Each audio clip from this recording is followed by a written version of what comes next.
Invitée sur le plateau de Touche à mon poste ce vendredi 10 février, Nathalie Adriani, ancienne vedette de télé-réalité, a évoqué sa nouvelle vie aux côtés de Gabano, avec lequel elle s'est reconvertie dans le X. Avec Nathalie, on s'est rencontrés à Marseille, sur le jury de Miss Esthétique.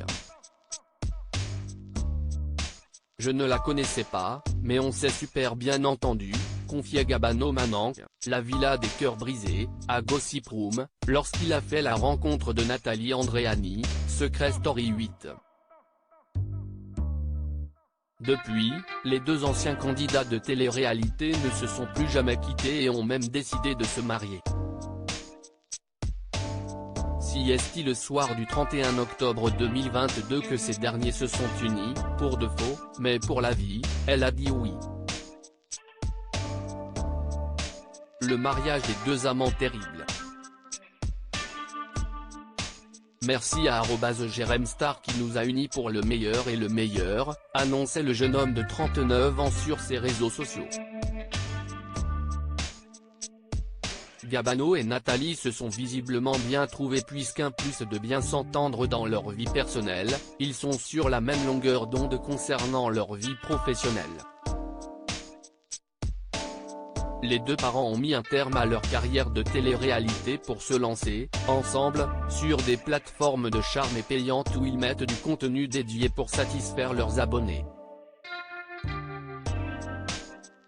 Rien ne semble les arrêter, surtout pas leur différence d'âge de 13 ans d'écart, comme Paga et Giuseppa. Des business très lucratifs.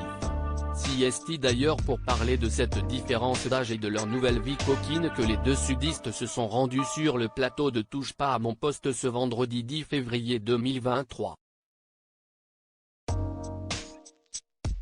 On fait des vidéos, photos sur les plateformes, que l'on ne peut pas citer, tous les deux et en solo, a commencé par expliquer le papa de Marie-Lou.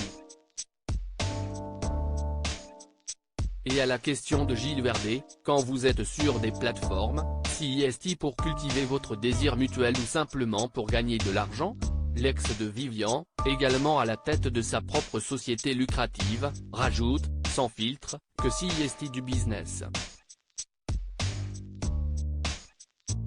Et en plus de ça, ça peut être très compliqué parce que ça devient un travail donc ça peut vite tuer du désir. Et quel business d'ailleurs. En effet, Jean-Michel Maire en a profité pour enchaîner sur le salaire mensuel qu'elle se ferait grâce à toutes ces plateformes, tu l'as dit Nathalie, donc on peut le dire mais ça te rapporte plusieurs centaines de milliers d'euros par mois. Entre 300 et 500 000, à peu près. Une somme colossale que la femme de 52 ans tient à rectifier, non, dans les 100 000 euros, mais qui a laissé quand même sans voix les chroniqueurs de Cyril Hanouna.